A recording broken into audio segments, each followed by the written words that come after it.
네, 지금부터 K반도체 비전과 육성 전략 보고회를 시작하겠습니다. 여러분 안녕하십니까? 오늘 함께하게 된 박선영이라고 합니다.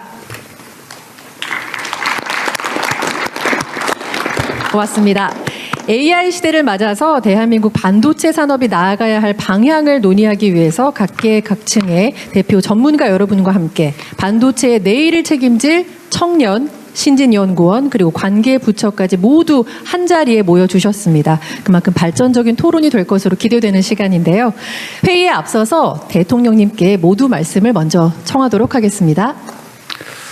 네, 우리 반도체 산업에 종사하는 우리 연구진 또 기업인 여러분들 이렇게 만나뵙게 돼서 참으로 반갑습니다.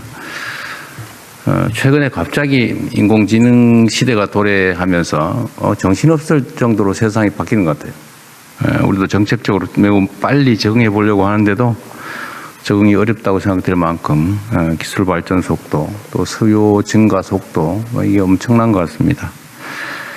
어쨌든 대한민국도 잠깐의 혼란을 벗어나서 이제 새롭게 도약해야 되는데 산업 경제 발전이 그 핵심이라고 생각이 되고 그중에서도 반도체 분야가 아무래도 우리가 매우 경쟁력을 가지는 전망 있는 영역으로 생각됩니다. 대한민국 정부도 반도체 산업 발전을 위해서 최선을 다하게 될 텐데 그 발전의 방향이나 구체적 내용이 어떤지를 여러분들의 의견을 좀 들어보는 그런 좋은 기회가 되지 않을까 생각됩니다. 한 가지 부탁을 드린다면 저는 이제 국가 정책을 총괄하는 입장에서 전체 파이가 커지는 것도 매우 중요합니다. 물론 그게 대전제죠. 두 번째는 그 파이가 좀 다양하게 많은 사람들이 혜택을 누릴 수 있게 되면 좋겠다. 그런 생각을 합니다. 그래서 그게 아마도 장기적으로 보면 각 개별 기업들의 성장 발전에도 크게 도움이 될 수도 있을 것 같아요. 마치 우물을 팔 때 좁게 작게 파면 빨리 팔 수는 있지만 더 깊게 파기가 아마 어려울 겁니다. 그래서 좀 넓게 파서 시간이 걸리더라도 그래서 더 깊게 팔 수 있는 그런 길을 갔으면 좋겠다는 게 제 정책 최고 책임자로서의 저의 소망입니다. 국내 산업 생태계라고 하는 게 제대로 좀 구축되면 좋겠다는 생각을 합니다. 전 모방 산업들도 그렇고 지금 주로 논의되는 소위 소부장, 소재 부품 장비 분야는 해외 의존도가 매우 높다는 얘기들도 있고 또 저한테도 개별적인 제안들도 매우 많은데 그런 분야에 대한 관심도 함께 가져주시면 좋겠다는 생각이 듭니다. 생태계가 튼튼해야 아마 지속적으로 길게 봤을 때 성장 발전이 가능하지 않을까 싶고요. 또 한 가지는 저는 이제 균형 발전에 우리 기업들이 좀 기여를 해주면 좋겠다는 생각이 듭니다. 물론 이제 기업이라고 하는 게 기본적으로 자본 논리가 작동하기 때문에 선의로 하는 것도 한계가 있죠.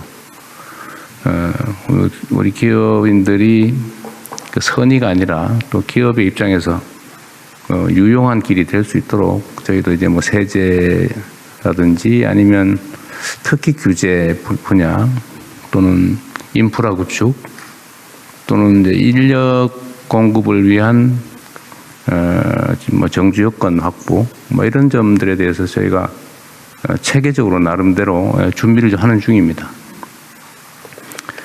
균형 발전을 위한 좀 더 직설적으로 얘기하면 저쪽 그 재생에너지가 풍부한 남쪽 지방으로 좀 눈길을 돌려서 그 지역에서 좀 새로운 산업 생태계 이런 것들을 좀 구축하는 데 관심 가져주시기를 부탁드립니다. 오늘 그런 얘기가 좀 가능할지 모르겠는데 어쨌든 정부 정책은 아주 획기적인 좀 방안을 도입하려고 합니다.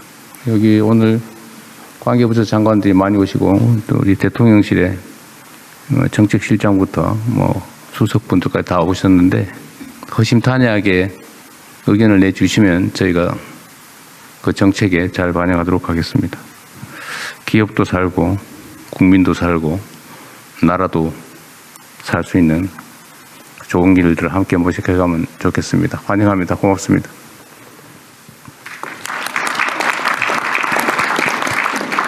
네, 말씀 감사합니다. 지금부터 본격적으로 회의를 시작하겠습니다.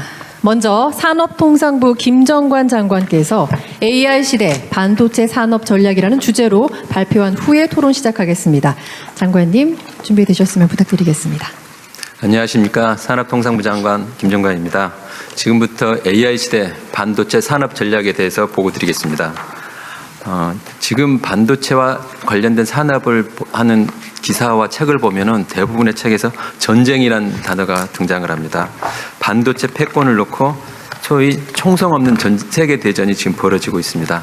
저도 지난 4개월간 관세 협상 와중에서도 이 전쟁의 치열한 최전선에서 직접 확인하고 실감한 바도 있습니다. 그래서 저는 오늘 단순한 산업 정책을 넘어 이 반도체 전쟁에서 우리나라가 반드시 승리해야 된다는 각오를 담아서 오늘 나름 전략 보고서를 준비했습니다. 먼저 우리가 여기 계신 분 대부분이 다 아시리라 생각합니다만은 전장 상황을 간단히 설명드리겠습니다. 반도체 산업은 PC, 모바일을 넘어 이제 바야흐로 AI 시대 전장으로 확대 본격화되고 있습니다. 모든 제품에 AI가 들어가고 반도체는 AI의 두뇌이자 엔진으로서 모든 제품과 서비스에 사용될 것입니다. 앞으로 이 반도체의 패권을 누가 지느냐가 AI 시대 그리고 대한민국의 미래 경제와 안보를 좌우할 것입니다. 그러면 우리나라가 과연 이 시장을 장악할 수 있을까요? 우선 우리에게는 분명히 기회는 있다고 생각합니다. 급증하는 AI 수요로 메모리 반도체 소위 제3의 슈퍼사이클, 모바일에서 데이터 센터에 이어서 AI 시대 슈퍼사이클이 지금 도래한 상황입니다. 이른바 메모리 병목 현상이 나올 만큼 메모리 수요도 폭발하고 있습니다. 누군가는 메모리를 잡는 자가 천하를 잡는다라는 말이 나올 정도로 우리나라는 최고의 메모리 기술력과 메모리 시장을 60% 이상 장악한 우리나라로서는 분명히 희망적인 분석입니다. 아울러 우리나라의 제조 역량이 뛰어난 바를 생각을 할 때 AI 시대가 우리에게는 큰 기회가 될 수 있습니다. 그래서 얼마 전에 우리나라를 방문한 젠슨 왕도 우리나라가 AI 시대의 최고의 인프라 국가가 될 수 있겠다고 말은 바 있습니다. 그러나 여기 계신 분들 모든 분들이 이게 다가 아니다는 것은 알고 있습니다. 우리에겐 위기와 도전도 매우 심각합니다. 반도체는 이미 기업 간 경쟁에서 국가 간 전쟁으로 확대되어 있는 상황입니다. 자, 서부전선이라고 하는 중국은 약 1,000억 불의 펀드를 운영을 하고 있습니다.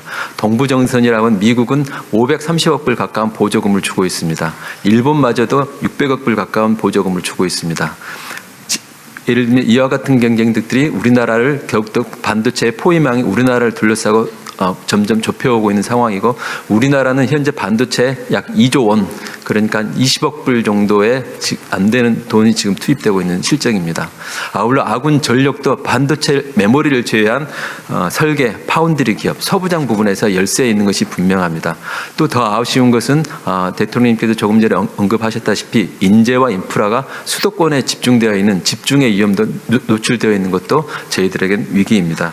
이러한 위기와 기회를 모두 감안해서 오늘 한번 전략을 한번 만들었습니다. 우리의 목표는 분명합니다.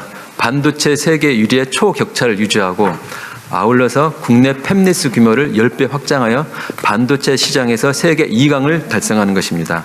이를 위해서 4가지 정도의 전략을 준비해 봤습니다. 하나는 AI 반도체 기술과 생산의 주권을 확립하는 것. 두 번째는 AI 반도체 온라인을 통해 시스템 반도체 역량을 구축하는 것. 세 번째는 소부장과 인재 육성을 통해 반도체 공급망, 반도체 생태계를 확대하는 것. 그리고 네 번째는 남북권 혁신벨트를 구축하여 반도체 생태계를 확장하는 것입니다. 각각에 대해서 말씀드리겠습니다. 첫 번째는 우선 반도체 기술력이 경쟁국들이 넘볼 수 없는 압도적인 기술력을 저희들이 구축해야 되겠습니다. HBM 이후에 차세대 메모리를 선제적으로 개발을 해야 될 뿐만 아니라 CPU의 한계를 보완할 수 있는 NPU 등 새로운 시장을 진출해야 됩니다. 아울러서 새로운 AI 구현을 위한 화학물 반도체 개발과 첨단 패키징 기술 개발도 저희들이 계속 해 나가야겠습니다. 이를 통한 기술 확보가 무엇보다도 중요한 상황입니다. 두 번째입니다. 두 번째는 생산 리더십의 확보입니다. AI 시대에 급증하는 수요를 적기에 대응하기 위해서는 압도적인 생산량이 선제적으로 저희들한테 필요합니다. 이미 기업들이 700조 원 이상을 투자하겠다고 약속하였습니다. 이를 뒷받침하기 위해 저희 정부도 반도체 특별법에 의한 각종 인허가 의제, 신속 처리 규제를 신설할 뿐만이 아니라 이미 정부가 공급하기로 약속한 전력과 용수도 차질 없이 공급하도록 하겠습니다. 다음입니다. 두 번째 전략은 시스템 반도체의 생태계 강화입니다. 우선 필요한 온디바이스 AI 반도체 R&D를 적극적으로 추진하겠습니다. 아울러서 국내 팹리스가 반도체를 설계해도 국내에 마땅한 파운드리가 없어 생산을 못하는 경우가 많습니다. 이로 인해서 나타나는 우리나라의 외화 유출이 5조 원을 넘고 있고 이로 인한 기술 유출도 심각한 상황입니다. 정부와 기업이 함께 상생 파운드리를 구축하여 우리나라에 파운드리가 없어서 생산을 못하는 경우가 없도록 생산입을 설립하겠습니다. 아울러서 전력망, 데이터 센터 등 국가 안보 인프라의 국산 반도체 사용을 원칙으로 하여 안보도 강화하고 수요도 창출해 나가도록 하겠습니다. 다음, 현대 전쟁의 승패는 반도체가 좌우합니다. 하지만 우리는 국방 반도체의 99%를 수입하고 있어 국산화가 매우 시급한 상황입니다. 이를 위해 국산 반도체 R&D를 범정부 역량을 결집하겠습니다.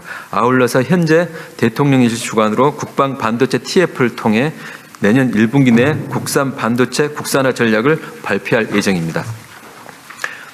다음 세 번째 전략은 안정적인 공급망 강화입니다. 반도체 전쟁에서 공급망은 조금 전에 대통령님께서 말씀하신 대로 소부장의 생태계 구축입니다. 우선 글로벌 넘버원 소부장을 구별해서 선정해서 육성하도록 하겠습니다. 아울러서 소부장 기업이 칩 제조 기업과 함께 소부장을 개발, 테스트할 수 하고 양산할 수 있는 양산 실증 팹을 신속히 구축하도록 하겠습니다.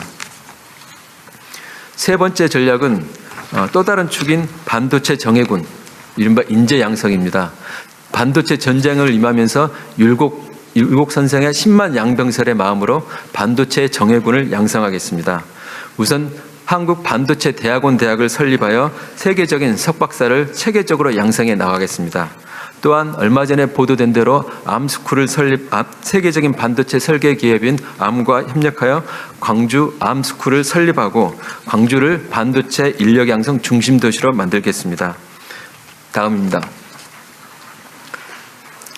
마지막 전략입니다. 반도체 산업의 성장은 반도체 산업의 안정적인 성장과 공급망을 위해서도 더 이상 수도권에만 둘 수 없는 상황입니다. 전국적으로 반도체 사업을 확산해 나가겠습니다.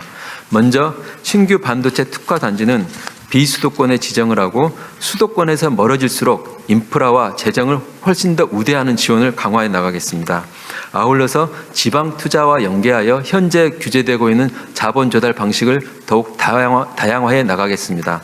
더불어 비수도권 클러스터 내에서 영구직에 대한 노동시간에 대한 규제를 완화하여 유연해 나가도록 하겠습니다.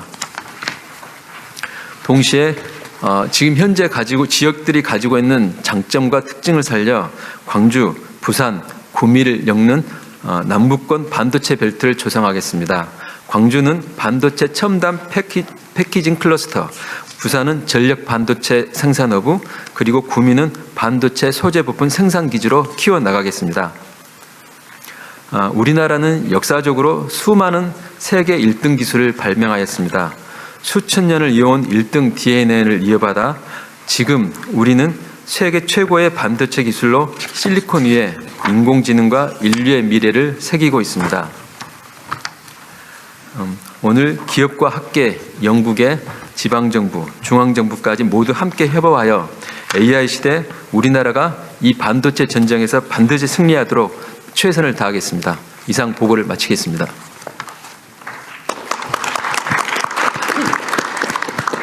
네, 고맙습니다. 오늘 다양한 목소리를 청취할 수 있는 시간이 될 테지만 혹여라도 미처 말씀하지 못한 의견이 있으시다면 행사 후에 서면 건의서를 이용해서 전달 주시면 될 것 같습니다.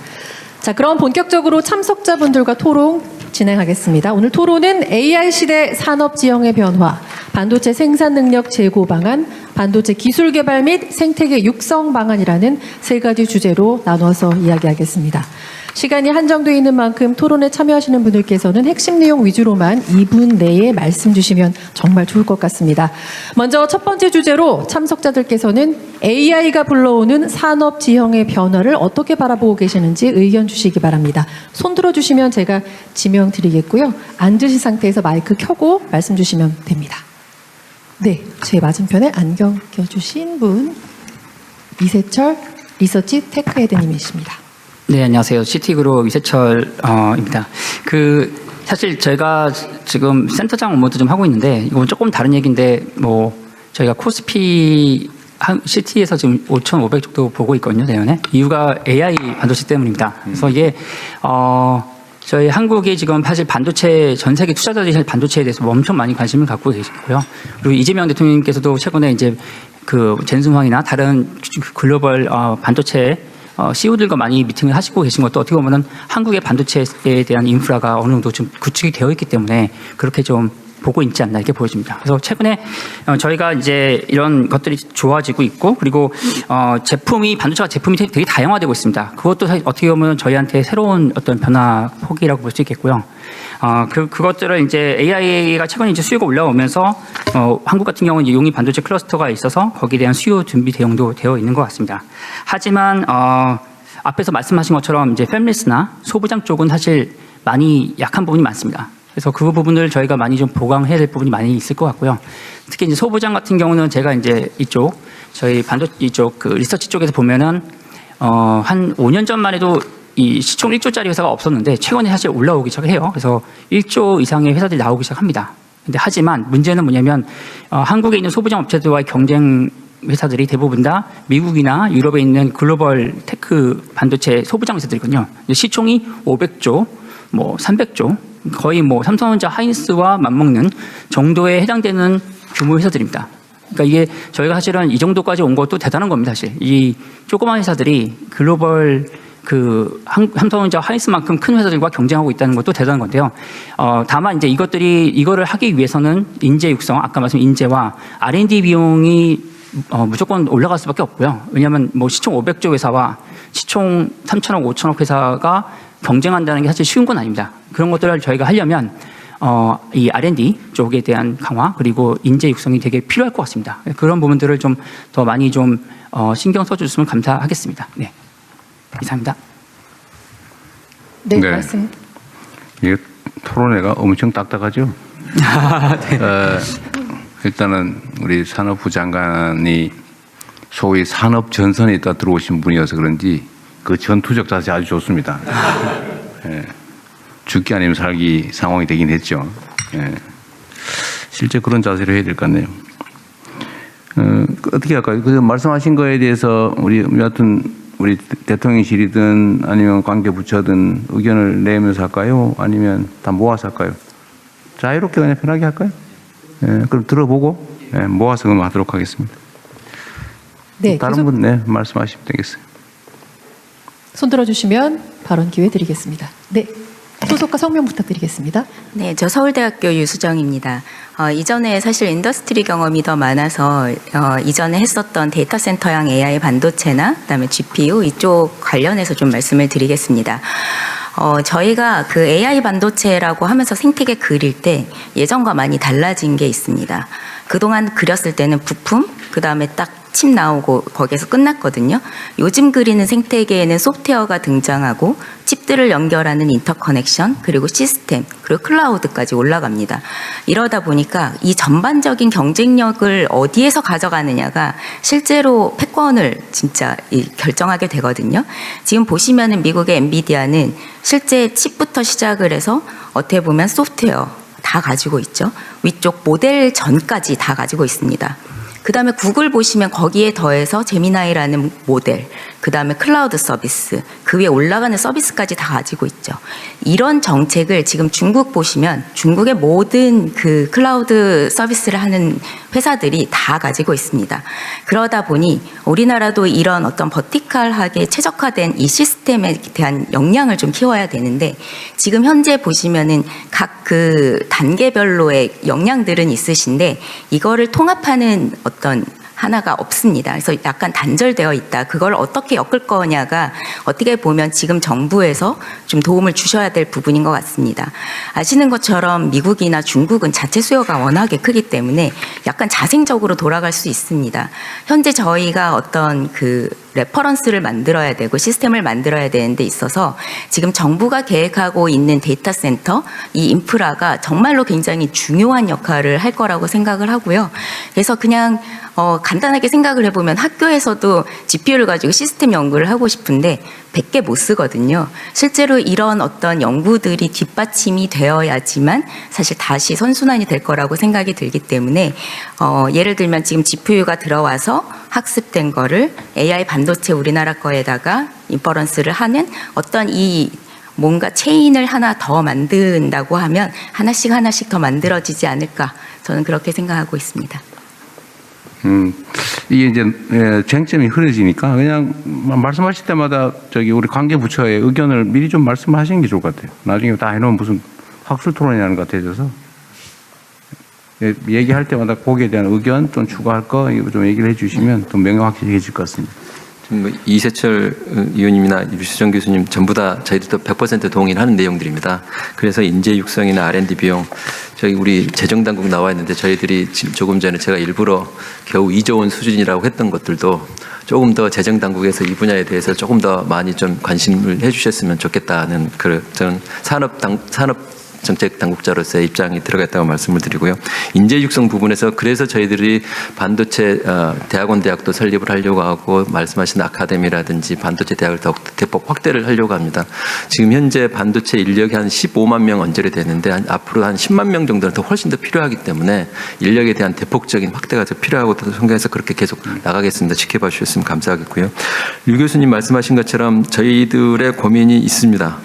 저희들도 엔비디아나 구글 정도를 할 수 있는 규모의 경제를 만들어내고 그걸 할 수 있는 데까지 갔으면 좋겠는데 아쉽게도 우리가 거기까지는 지금 안 가고 있는 상황이라 저희의 대책들에 보면은 반도체 쪽에 제 생태계를 만들어내고 하는 부분, 저희 시작은 그렇게 시작을 해 나가는데 앞으로 우리나라의 역량이나 규모가 커지면서 그렇게 방향으로 가도록 최대한 노력을 하겠고 저희들도 그게 맞는 방향이라고 생각을 하고 각 분야마다 약한 부분들이 메모리를 빼고 나면은 모든 분야가 다 저희들이 좀 손이 가야 되는 분야가 분명히 있는 상황이거든요. 그래서 저희가 세운 지금 4가지 전략에 맞춰서 교수님이 생각하시는 그 방향대로 저희가 가도록 최선을 다하겠습니다.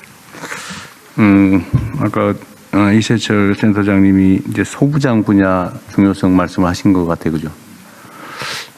저도 사실은 똑같은 위기의식을 가지고 있는데 제가 경기지사일 때 일본에 반도체 관련 수출 규제 때문에 잠깐 난리가 났었잖아요.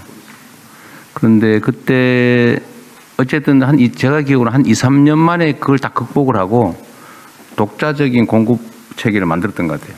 그러니까 일본이 그때 당시 그 후에 한 2, 3년 지난 다음에 괜히 수출 규제해가지고 자기들 산업 기반만 훼손했다고 후회했다는 거 아닙니까?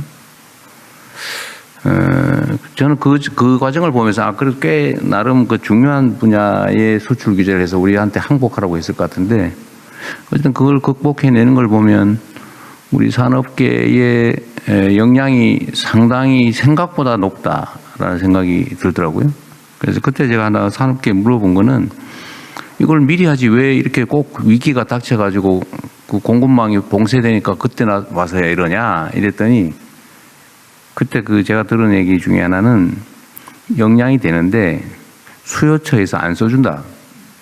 그러니까 실질 경쟁이 이루어지지 않는다. 그 이유가 뭐냐? 그래서 제가 대기업 쪽에 수요처 쪽에 물어봤더니 또 그러더라고요. 그런 거 하려면 테스트 해야 되는 기간이 필요하고 검증이 안 되는데 불확실해서 그런다. 그 말도 맞고 또 이 말도 하니까 이 말도 맞고. 그래서 이게 이제 원인은 대충 파악이 됐는데 앞으로도 지금 비슷한 상황이 벌어지지 않을까 싶습니다. 그러니까 반도체 분야의 생산은 엄청 늘어날 텐데 소부장 분야에 대한 의존도는 점점 심해지는 상황이 발생할 수 있을 것 같아서 이 부분에 대해서 수요처하고 또 공급처가 서로 약간 손해를 보고 좀 길게 봤을 때 약간 손해를 보고 인내하고 협업을 해야 될 텐데 물론 거기에 그 정부 역할이 제일 중요하죠. 근데 그 요 문제 한번 얘기 한번 해봐 주십시오. 어떻게 할지. 그런 반성하에서 그걸 할 수 있는 조금 전에 트리니티 팹이라고 해가지고 소재 부품 장비들이 사실은 국내 이제 글로벌 기업 입장에서는 검증된 소재 부품 장비를 쓰고 싶어 하는데 그걸 테스트하거나 하는 데가 그동안 없었던 이슈가 있었습니다. 그래서 그래서 제가 조금 전에 하면서 굉장히 간략하게 넘어갔던 건데 트리니티 팹이라고 해서 우리 정부 그리고 우리 반도체 기업, 소재 기업들이 함께 참여하는 팹을 하나 지금 저희들이 구축을 합니다. 그래서 말씀하신 대로 국내 기업들이 소재 부품 장비를 테스트하고 양산해서 검증까지 할 수 있는 체제를 갖추면 우리 기업들이 사용할 수 있도록 하면은 훨씬 더 나을 것 같습니다. 말씀하신 대로 지난번에 일본과의 하면서 불화수소를 개발했던 그 역량이라든지 내용들이 곳곳에 그런 것을 개발할 수 있는 역량은 있는데 개발해서 끝나면 안 되고 그걸 테스트하고 이 정도 품질이면 활용할 수 있겠다까지 가져야 되는데 거기까지 할 수 있도록 지금 체계를 이번에 구축하려고 합니다. 이번에 이 국방 반도체 분야에는 사실 이제 효율성 이런 것도 중요하지만 국가가 스스로 어떤 경우라도 자립할 수 있는 그런 필요성이 있기 때문에 그런 분야를 국가가 장기간 안정적으로 이제 수요를 확보를 해주는 겁니다. 그러면 그걸 기초로 이제 저기 R&D 능력을 키우고 그러면 우리나라에 이제 삼성이랄지 SK나 이런 데도 또 거기에 납품할 수 있는 그 정도 경쟁력 있는 소재 부품을 더 발굴할 수 있을 것 같고요. 대통령이 말씀하신 대로 그때도 소부장 뭐 특별하게도 만들고 전 부처가 기업과 협업해서 2, 3년 사이에 그렇게 됐거든요. 이 반도체 분야는 우리가 압도적인 분야가 있고 그다음에 이번에 팹리스, 암스쿨 이런 쪽으로 인재나 이런 쪽을 그 프로그램을 가지고 가면은 국방 반도체 중심으로 하고 트리니티 팹 만들고 그러면은 몇 년간 바짝 이쪽에 집중하면은 분명히 성과를 낼 영역이라고 봅니다. 네, 이거는 그리고 또 한 가지는 하여튼 이게 너무 집중이 되는 바람에 물론 그게 이제 일단 성장을 해야 되니까 바람직한데 그 주변 생태계들이 다 어쩌면 무너지기도 하고 말이에요. 그 뭐 나무가 큰 고목이 자라면 주변에 관목들이 다 사라지는 것처럼 그래서 생태계 조성이 정말로 중요한데 이 부분도 관련 기업들뿐만이 아니라 정부 차원에서도 각별히 신경을 써야 될 것 같습니다. 그러니까 좀 배려하고 그리고 다 잡아먹으면 토끼 다 잡아먹으면 나중에 그 호랑이가 살 수 있나요? 그래서 토끼 좀 살려놔야지. 그런 생태계 조성이나 이런 것도 좀 각별히 신경 써야 될 것 같습니다. 네, 생태계 육성 방안에 대해서는 잠시 후에 또 깊게 이야기 나눌 시간이 될 것 같습니다. 네, 자 그러면 마침 또 삼성전자와 SK하이닉스 이야기를 많이 말씀 주셔서 제 쪽에 계시는 삼성전자 전영현 부회장께 발언 기회 드리겠습니다. 예, 삼성전자에서 온 전영현입니다. 사실 오늘 굉장히 저희 산업계 의견을 말씀드릴 좋은 기회라서 제가 생각나는 거를 그냥 말씀드리는 것보다는 제가 좀 생각나는 걸 좀 정리해 왔습니다. 정리해 와서 대통령님께 좀 말씀드리도록 하겠습니다. 네, 저희 현재 AI가 이끄는 큰 변화의 한가운데 저희는 지금 반도체가 서 있습니다. 저희 AI 시대의 경쟁력은 데이터 처리 능력에 좌우되어서 그 근간이 되는 반도체의 중요성은 지금 계속 오늘 토의하는 것과 같이 더욱 부각되고 있습니다. 그래서 이러한 흐름에 맞춰서 저는 세 가지 관점에서 정리해서 말씀드리고 싶습니다.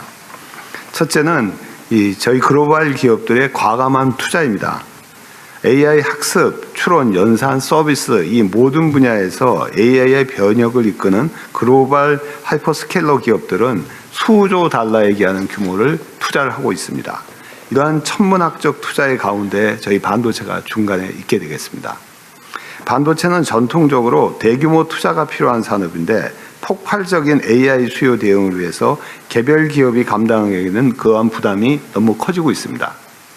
그래서 오늘 정부에서 제시하신 여러 가지 국민성장 펀드 등 여러 가지 민간 투자 활동의 마중물들이 되면서 국민들과 함께 미래 비전도 함께 할 수 있어 매우 의미가 큰 정책이라고 저는 생각하고 있습니다. 두 번째는 AI 반도체 성공의 핵심은 연결과 협업입니다. 이제는 과거하고 달리 로직, 메모리, 바운더리, 패키징이 유기적으로 결합되어야지 AI 시대가 원하는 반도체를 만들 수가 있습니다. 따라서 기업 간의 전략적 협업이 더욱 중요해지고 있으면서 이러한 이유로 엔비디아, 테슬라, 오픈 AI 등 빅테크 업체들도 한국 반도체에 큰 기대를 걸고 있고 실질적인 협력 활동이 진행되고 있습니다. 한편 반도체 기술이 고도화되면서 이제는 소재, 부품 설비의 경쟁력이 무엇보다 더욱 중요해지고 정부의 국내 소부장 육성 프로젝트 추진은 저희 안정적인 공급망 구축에 있어서 큰 도움이 될 것으로 생각하고 있습니다. 삼성전자도 세계 최대 규모의 첨단 반도체 생산기지인 저희 평택 캠퍼스에서 국내 소부장 협력사들과 적극적으로 지금 말씀하신 것 같이 협력을 확대해서 상생 측면에서도 더욱 확대해 나가도록 하겠습니다. 마지막으로 저희 AI는 더 이상 기업 간의 경쟁이 아닌 국가 대항전의 국가 총력전의 양상으로 변화하고 있습니다. 소버린 AI, 국가가 스스로 AI 역량을 갖추는 것이 앞으로의 미래를 좌우할 핵심 요소로 부상하고 있습니다.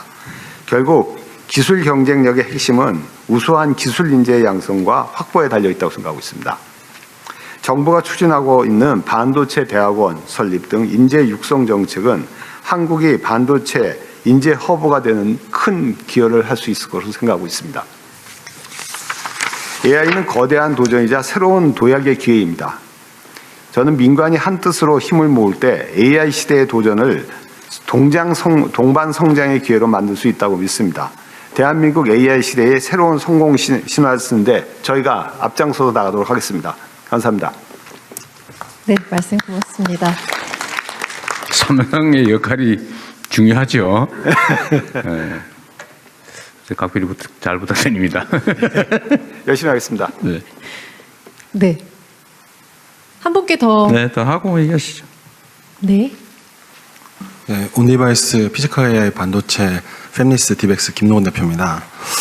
현재 주요 경쟁국들이 이제 로봇이나 그 무인 제조를 필두로 해서 이제 패권 전쟁이나 블록 경제를 완성하고 있는 중인데요.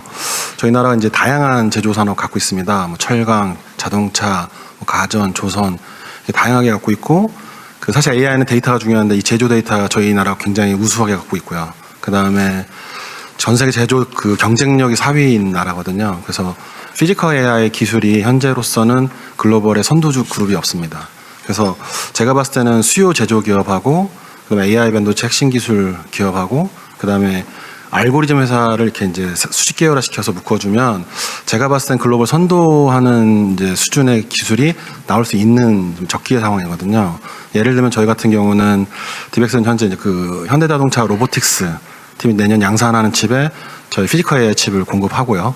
그다음에 포스코 같은 경우는 이제 무인 이제 공장 만들겠다고 해서 저희 온디베스 칩을 사용하고 있고요. 그다음에 이제 그 바이두라고 하는 회사가 전 세계 한 20개 회사가 소속되어 있는 오픈 소스 AI 알고리즘 이 생태가 있는데 거기서 저희가 정식 반도체 공급사로 올해 계약을 했습니다. 그래서 이렇게 한 것들로 해서 사실 현대차하고 했던 협업은 저희가 다보스에서 정말 AI로 세상을 바꾸는 기술이라는 상을 수상했어요. CATL이라든가 팍스콘하고 이제 그 마인즈상을 같이 수상하기도 했는데, 그래서 제가 세 가지 이제 사실 요청드리고 싶은 말씀이 있습니다. 첫 번째는 현재 Manufactured AX라고 해서 내년부터 시작되는 과제 같은데요. 그래서 수요 기업하고 팹리스하고 엮어가지고 이 피지컬 AI 필요한 반도체를 원하는 스펙대로 만들어내는 거고, 그걸 이제 국가가 이제 마중물을 내주는 이런 과제인데요. 이미 저희 같이 이제 상용화시킨 칩을 갖고 있는 제품을 갖고 있는 팹리스도 있거든요.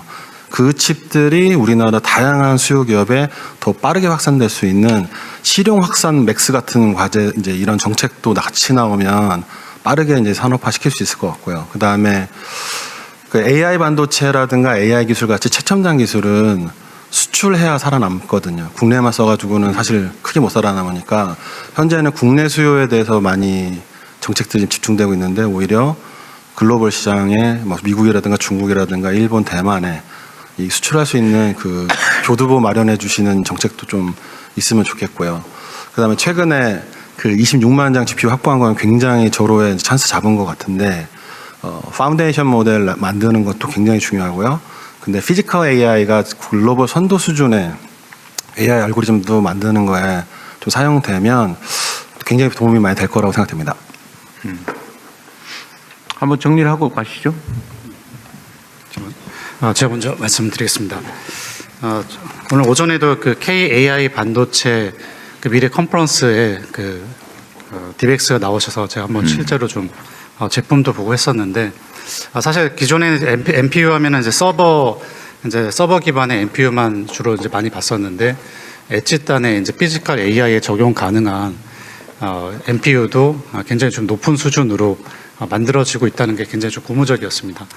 말씀하신 사실 저희가 기존의 이제 제조 AX뿐만 아니라 이 피지컬 AI를 확산하기 위한 종합적인 전략을 이제 우리나라도 이제 수립할 수 있겠다라는 생각을 좀 갖게 됐고요. 실제 이제 그 지원 측면에서 저희가 그 가기정통부도 내년에 그동안 이제 저희가 20년부터 지금까지 약 8천억 정도 이제 NPU 업체에 지원을 했었습니다. 근데 내년에 이제 3,200억 정도 지원하는데, 내년부터 이제 실증 지원 사업에 1,500억 이상을 지원합니다. 그리고 해외 그 실증에 지금까지 올해 8개 국가 중심으로 해외 실증을 했는데, 내년부터는 16개 해외 실증 지원을 합니다. 최근에 대통령님도 방문하셨는데 그 UAE하고도 그 NPU 관련된 그때는 이제 주로 이제 서버 기반의 NPU 업체들이었는데, 엣지단 그 NPU도 확장할 수 있도록 저희가 적극적으로 지원할 수 있도록 하겠습니다. 하정우 수석도 대신 저도 부총리 말씀하시죠. 가위바위보해서 하세요. 예, 먼저 네, 하정우 수석께서 먼저 네. 하시기 바랍니다. 네, 두 가지 부분, 수출 관련해서 UAE 부분에 제가 굳이 피지컬 AI의 항만 프로젝트를 집어서 들어간 이유가, 항만에 있는 컨테이너라든가 많은 로봇들의 우리의 피지컬 엣지 AI 칩들을 실제로 써볼 수 있는 것들을 바로 진행해 볼 수 있는 가능성 때문이거든요. 부산항 같은 경우도 이미 상당히 준비가 잘 돼 있고, UAE도 상당히 준비가 잘 돼 있어서 바로 수출 아이템으로 만들 수 있어 보인다. 그러면서 뭐 G42라든가 허브 71 같은 데서도 굉장히 관심이 많습니다. 이걸 통해서 글로벌 수출뿐만 아니라 대규모 투자도 가능해지겠죠. 이런 그림을 그렸던 거고, 26만 장 중에 공공 분야 5만 장은 물론이고, 사실 기업에서 확보한 특히 현대차라든가 뭐 SK 같은 경우는 파운데이션 모델도 중요하지만 피지컬 AI를 고려를 해서 확보를 했던 GPU로 알고 있고요. 이 GPU들 중에 또 상당수는 피지컬 AI 기술을 개발하는 스타트업들과 상생 협업을 하겠다라는 건 뭐 최태원 회장께서 그 자리에서 또 바로 말씀을 주신 것들이 있다 보니까 충분히 시너지가 날 수 있다고 생각을 합니다. 네, 제가 오늘 그 반도체 관련해서 우리나라에서 최고 전문가들이 모여서 제가 계시기 때문에 하나 여쭤보고 싶은 게, 우리나라가 이 AI 쪽에 지금 방향을 잘 잡아야 되는데, 저는 AI4 화시 결정이 돼야 됩니다. 이게 안 되고 AI 반도체 봤자 목표가 뚜렷하지 않아가지고요. 돈을 달라고 하는데 어디다 돈을 줘야 될지 몰라요. 예를 들면 AI4 로봇. 이렇게 하면 로봇을 하는데 들어가는 로봇 반도체가 나오고, 알고리즘이 나오고, 데이터가 나오고, 그래서 통합이 되는데, 아까 유 교수님 말씀하신 것처럼 AI4 everything이에요. 그럼 어떻게 데이터를 다 통합을 할까요? 그래서 저는 좀 말씀드리고 싶은 게, AI4 핫해서 한국이 가장 잘할 수 있는 부분을 산업부터 찾아야 돼요. AI4 로봇이든지 AI4 자동차라든지 AI4 가전, AI4 또는 뭐가 돼도 좋아요. 아까 항만 같으면 항만. 이게 토픽이 정확해야지만 그 데이터를 그러면 다 내라. 이 관련 데이터로 규제를 완화하고 제가 칠 수가 있어요. 그 다음에 이걸 머신 리더블 데이터로 전환을 할 수 있는데, AI4 왓에 안 나와요. 그리고 AI를 해야 되는데 AI 반도체 하다 보니까 성과를 내려면 인력을 그러면 로봇 전문가하고 선박 전문가하고 똑같아요. 이게 인력이. 어떤 인력을 키워야 되느냐 이거죠. 어떤 반도체 대학원을 만드는 게 중요한 게 아니고, 어떤 목표를 정해가지고 AI4 우리가 가장 잘할 수 있는 부분을 가려면 그 인력을 하기 위해서 한다 그러면 목표가 정확하기 때문에, 거기에 맞는 반도체도 AI, 자동차 반도체, AI 반도체, 로봇 AI 반도체 이렇지 않는가요? 여기에도 제가 답을 좀 듣고 싶습니다. 기재부 장관답지가 않으신데. 제 말씀을 하겠습니다. 조금 전에 말씀하신 것처럼 저는 우리 부총리님의 문제의식 하에서 저희가 지난 9월에 출범시킨 게 말씀하셨던 맥스 얼라이언스입니다. 매니팩처링 AI 트랜스포메이션인데 그 한 10개 분야 정도를 저희들이 준비를 하고 있고 저희들 생각하기에는 아직은 우리 수요 제조업 기업과 AI 기업과 그리고 칩 기업들 간에 그런 부분이 모든 부분이 지금 열려 있는 상황입니다. 저희들 생각에 제조업 분야 각 뭐 자동차, 가전, 반도체도 그 중에 하나이고 각 분야에서 그런 열려 있는 부분들에 대해서 저희가 나서 가지고 뭔가를 뭐 선택해서 하기보다는 업계가 가지고 있는 볼티컬 라인에서 다 구축되어 있는 부분들에서 자체적으로 지금 해낼 수 있는 역량들이 마련되고 있고 해서 정부 입장에서는 현재는 AI 기업들은 수요 기업과의 접근이 어렵습니다.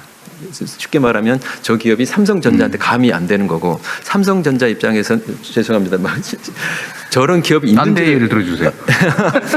있는지를 잘 모르는 상황이고 학계는 저런 기업과 저는 AI 좋은 기업과 주요 글로벌 기업들을 또 잘 모르고 서로 잘 모르는 분야에서 저희가 얼라이언스를 만드는 이유가 정부가 입장에 이런 부분 서로 연결해주는 연결을 해주자. 조금 전에 우리 전부 회장님께서 링크가 중요하다, 연결과 협업이 중요하다는데 그건 단순히 사람 내에서뿐만 아니라 우리에 있는 연구계, 학계, 기업계의 연결과 협업도 어느 때보다도 중요한 상황이서 그래서 저희가 이제 맥스 얼라이언스를 출범한 게 하나 있고요. 조금 전에 말씀하신 것 중에 수출 관련해서 저희도 똑같이 생각해서 저희가 미국이나 중국의 K 반도체 마케팅 컨설팅 센터를 저희가 설립을 해서 우리 기업 웨녹스 같은 기업들이 해외 진출할 수 있도록 도움을 줄 수 있도록 그렇게 할 예정입니다. 네.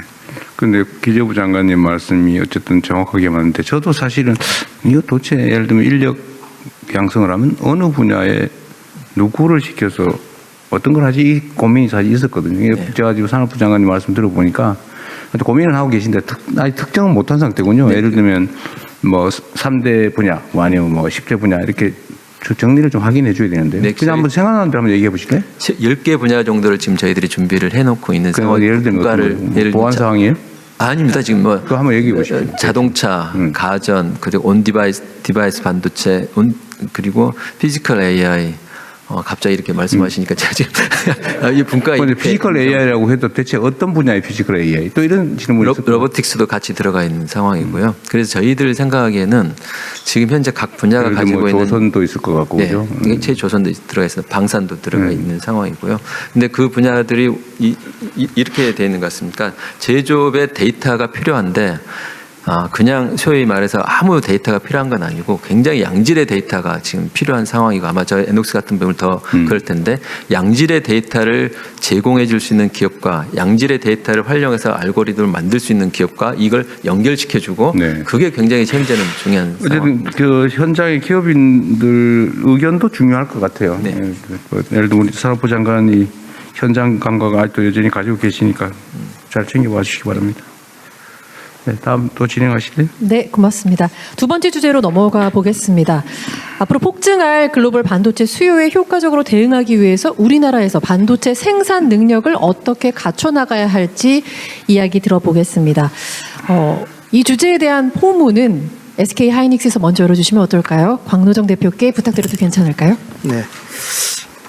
그 전에 먼저 아까 못다한 얘기가 있으면 서면으로 제출하라고 하셨는데 제출하기는 싫어서 말씀으로 그냥 간단하게 AI 시대 산업지형 변화 관련돼서 제가 한 말씀 드리고 싶은 거는 대통령님 말씀하신 것처럼 생태계 소부장이 중요한데 지금까지 보면은 그 소재 부품 특히 소재 부품 업체에서 뭔가 새로운 상품을 제품을 들고 와서 저희한테 평가를 의뢰할 때 이게 문제가 생긴 피드백을 드리지 않습니까? 이게 좀 너무 길어가지고 마치 1년에 한 번 수능 보는 거였거든요. 그래서 저희가 생각한 게 좀 모의고사를 좀 못해 중간중간에. 그래서 아까 그 장관님 말씀하신 트리니티 팹이라는 게 27년 상반기 오픈이 됩니다. 지금 열심히 짓고 있고 용인에. 그래서 그게 1년 반 뒤 오픈이 되면은 이제 수시로 시험을 볼 수 있기 때문에 바로바로 채택될 수 있는 그런 시스템이 갖춰지게 되고 거기에는 정부에서 반을 대주셨기 때문에 감사하게 생각합니다.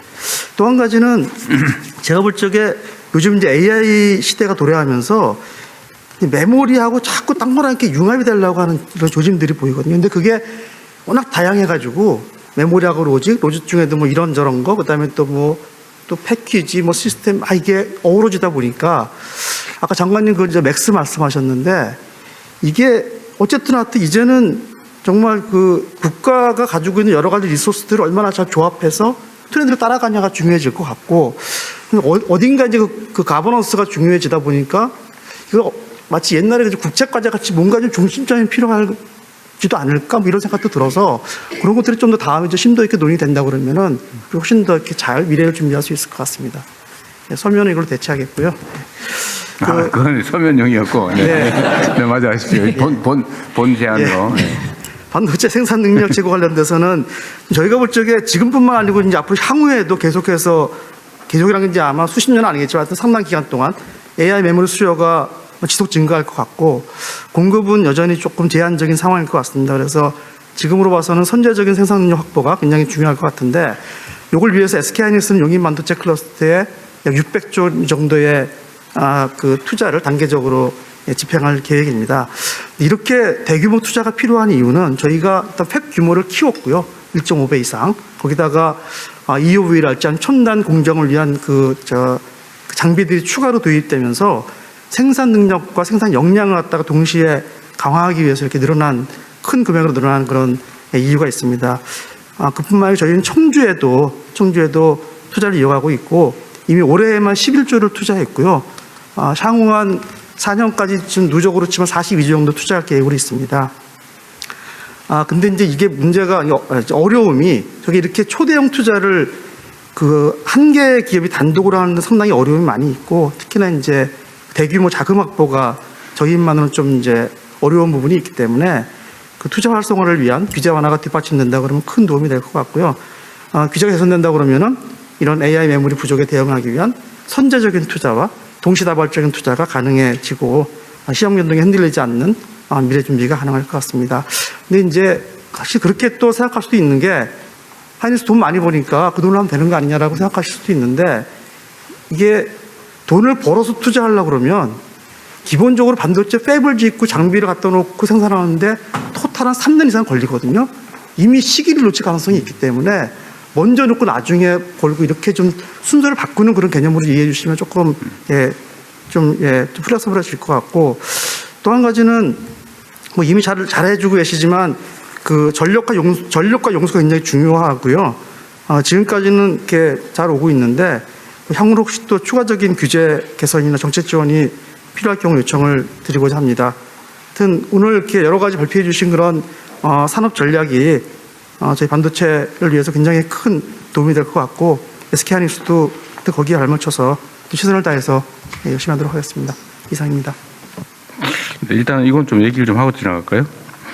지금 말씀하신 부분은 최태원 회장께서 저한테 한참 전에 말씀을 하셔가지고 일단 그 중에 하나 투자 자금에 관한 문제, 그건 일리가 있더라고요. 우리가 금산분리라는 원칙으로 어쨌든 금융 조달에 제한을 가하는 이유는 이제 독점의 폐해를 막기 위해서인데 이런 뭐 대규모 투자가 필요한 첨단 산업 분야는 사실 그 문제는 이미 다 지나가 버린 문제고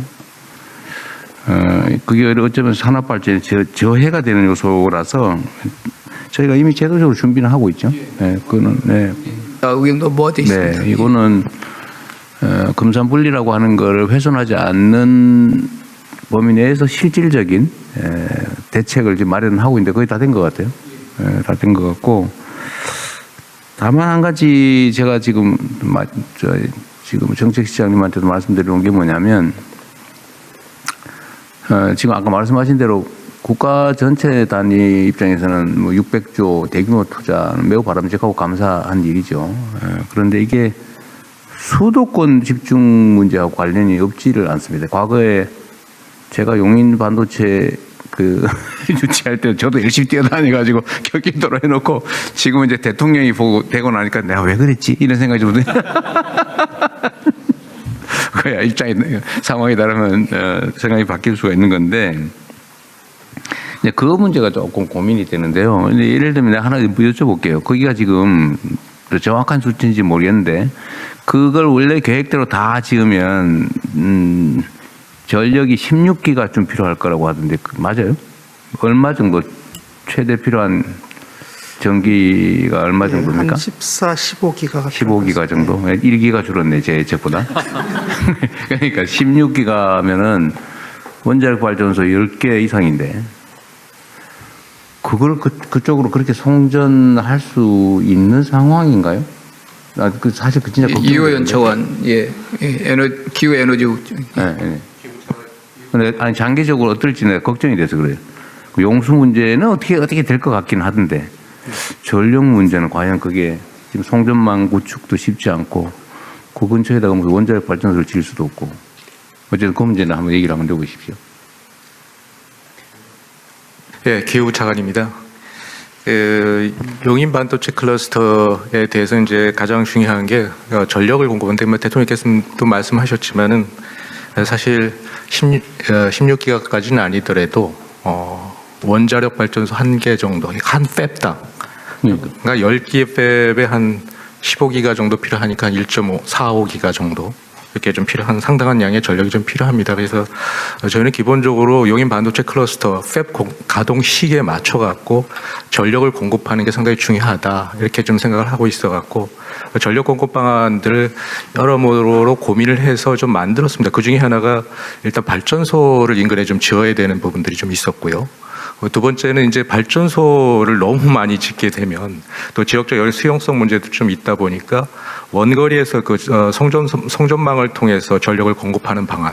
그래서 일단 현재 계획상으로는 삼성전자 갖고 있는 계획하고 하이닉스가 갖고 있는 국가 산단과 일반 산단에 대한 전력 공급 방안, 발전소 지어주는 방안과 송전선로로 연결해서 공급하는 방안 두 가지 방안에 대해서 일정 정도 계획은 갖고는 있습니다. 다만 이제 이 지역에서 전력을 새로 이제 생산하는 지역이 아니라 가뜩이나 전력을 많이 수요로 하는 지역이라서 이게 장거리 송전망으로 연결하는 데서는 저희가 지금 호남에서 주로 전력을 특히 재생에너지가 또 원전 전력이 많이 생산하기 때문에 이걸 용인 반도체 클러스로 끌어올리기까지의 중간에 송전선로를 4개 내지 5개를 정도 연결을 시켜줘야 되는 그런 부분들이 있기 때문에 이게 중간에 이제 지나는 그 충남이라든가 전북 지역 같은 경우는 상당히 그 저희가 애로사항들 지역 수용성 측면에 좀 애로사항이 좀 있어서 앞으로는 이걸 새로운 반도체 클러스라든지 국가 첨단 전략 산업처럼 전력을 많이 필요로 하는 곳에서는 지방 또 전력이 많이 풍부한 곳으로 만약에 입지를 해주면 상당히 국가 균형 발전 차원에서 바람직하지 않을까 이런 생각을 갖고 있습니다. 무지하게 어렵게 얘기하죠. 충청도식이에요 지금? 충청도 아니에요? 진짜 어려운 문제라서 이렇게 말씀하시는 거군요. 실제로 좀 매우 어려운 문제죠. 예를 들면 외부에서 생산된 전력을 공급받는 것도 송전망 건설 자체가 엄청나게 문제일 거고 자체 근처에 뭘 하더라도 그게 석탄 발전소를 지을 수는 없고 이제 보나마나 LNG 뭐 이런 걸 아니면 열병합 발전소 수준일 텐데 그걸로 할 수 있을지 조금 오해가 있으실 수 있기 때문에 저희만 거기에 용인이라는 데가 넓어서 저희만 있는 게 아니라서 같이 물론이지. 그래서 저희 것만 놓고 보면 훨씬 적거든요 그거보다. 그리고 반을 확보를 해서 나머지 반만 남아있는 상황이라서 그렇게 조금 국한시켜서 보면은 좀 이렇게 가능성이 무슨 없어요. 말씀이세요? 거기 연관업체들 얘기. 저 경쟁사 거기 땅도 이렇게 있죠. 경쟁사는 약간 아래쪽이죠. 약간 아래쪽인데 다 같은 저기도 전력 문제가 꽤 문제가 될 텐데. 대통령님 말씀하신 게 다 합친 맞아. 거 그 규모라. 합친 거예요? 아니 용인만이 아니고. 저희 같은 용인이라서요. 저희가 규모가 2배 동네. 정도 되기 때문에 합쳐서요. 그 저기 지금 SK 하이닉스의 그 클러스터만 한다. 거기는만 얼마인데? 저희가 한 6기가 정도 전체가 총. 그럼 될 것 같은데. 아까 말씀하신 600조 투자하는데 6기가 나는 합쳐가지고 그러면 평택 용인 합쳐서 삼성 쪽이 저희가 지금 현재 평택은 이제 전력이 다 확보돼갖고 가동이 되고 있고요.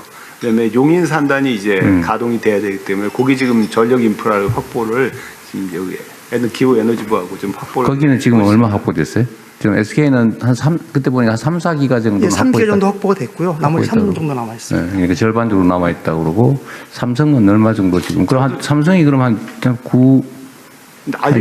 7, 8기가쯤 된다 얘기인데? 예, 9기가 총 9기가 정도 필요하고요. 거기 한 6기가 정도는 지금 어느 정도 확보가 되어 있고 나머지 3기가 아직 미정. 3기가 정도가 지금 미정 상태. 어쨌든 알았습니다. 이건 개별적인 사안이니까 하여튼 이런 문제도 있고 앞으로는 아마 송전 비용을 전기요금에 부담하는 시스템은 피할 수 없을 것 같은데 송전거리 비례요금제 소위 지산지소 원칙에 따라서 전력 생산지 요금을 낮게 한다. 이건 뭐 피할 수 없는 정부 방침이니까요. 앞으로는 이게 좀 역전될 수 있다. 전기요금이 생산비에 반영이 안 될 수가 없을 텐데 하여튼 이것도 나중에 이게 아까 말씀드렸던 균형 발전 가급적이면 좀 지역에서 하면 좋겠다는 생각이고요. 근데 저도 아까 여기 그림을 보니까 희망이 있다 싶었던 게 동그라미를 쭉 쳐놨는데 그래도 밑에 몇 개는 있네요. 여기? 여기는 몇 개는 있어요. 우리 여기만 다 있는 줄 알았더니. 그러면 이게 불가능한 일은 아니라는 거네요. 패키징 지역에. 같은 경우에는 엠코라고요. 네. 글로벌 패키징 2 회사가 또 광주에 있고 몇 개가 그래도 여기 오늘 회사 중에 엠코라고 하는 데 있는 것 같은데. 일단 그 지역 얘기는 일단 한번 좀 강조해서 한번 들어보고 싶어요. 거기가 어느 정도로 좀 불이익한지 나중에 혹시 순서가 되거나 기회가 되시면 그 지역은 우리는 불모지라고 생각하고 있었는데 도저히 방법이 없구나. 거기다 뭐 엄청난 세제, 인구, 정주 시설, 뭐 교육 여건, 그다음에 뭐 규제 완화, 뭐 온갖 걸 해도 올까? 이렇게 걱정을 했더니 그런 건 아닌가 봐요. 그냥 뭐 얘기한 김에 한번 들어볼까요? 그 아래 동네에 계신 제가 준비한 걸 간단히 말씀드리고 이어서 말씀드리겠습니다. 그러시죠. 사실 AI 시대 그리고 HPC 고성능 컴퓨팅 확산으로 반도체가 성장하고 기술은 더욱 복잡해지고 있거든요. 그래서 지금 웨이퍼 수준에서 고밀도라든지 초집적화가 고비용과 저수율로 한계에 지금 여기 봉착하고 있습니다. 그래서 저희 이제 패키징 분야에서 사실 하이덴스 팬아웃이라든지 이점모디와 3D를 활용해 가지고 헤테로지니어스 인테그레이션 기술을 가지고 아까 말씀하신 것처럼 로직이라든지 메모리라든지 이런 것들을 다양한 기능들을 하나로 통합시키는 원 패키지 솔루션을 구현하는 것이 저희 회사입니다. 이런 이제 방안을 통해 가지고 국내 소부장 기업에게도 새로운 기술을 개발하고 그다음에 글로벌 시장으로 진출할 수 있는 아주 중요한 기회가 될 겁니다. 사실 요즘 현재 반도체 생태계의 일단 그 업계 간 협력이 상당히 중요한 시기입니다. 이런 시기에 오늘 같은 자리를 마련해 주신 점에는 먼저 감사를 드립니다.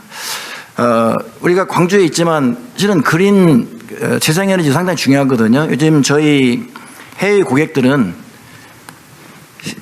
아리백 실천을 신재생 에너지 직접 사용을 강력히 요구하고 있습니다. 그래서 저희들은 이제 자체 광주 사업장에 태양광도 설치하고 또 이렇게 공급 업체와 PPA를 체결하고 있습니다. 근데 공급과 비용 문제로 국내 사업장 경쟁력이 약화가 상당히 우려되는 건 현실입니다. 그래서 정부에서 그 태양광 보조금 확대 좀 해주시고, 그다음에 PPA 그 계약 중재도 좀 해주시고, 또한 그 망 이용료 면제까지 이렇게 적극적으로 검토 지원해 주시면 상당히 도움이 될 것 같습니다. 또한 저희 AI하고 4세대 그 기술 경쟁력이 이제 그 패키징 쪽으로 좀 저기 부각되는 경우가 많이 발생되고 있습니다. 그런데 지금 정부하고 학계, 그 다음에 이제 산업계가 긴밀히 협력을 통해 가지고 반도체 패키징에 특화된 체계적인 교육을 통해서 저희들이 전문 인력을 확보할 수 있도록 도움을 주시면 대단히 고맙겠습니다. 사실 제가 광주 사업장 말씀드리기 전에 지난 그 APEC 글로벌 기업 투자 파트너십에 참석했었습니다. 그때 약속드린 광주 송도 사업장 투자 계획은 11월 19일 착공식을 해서 성실히 이행하고 있습니다. 이 자리를 위해서 정부 지원에 일단 감사를 드리고요.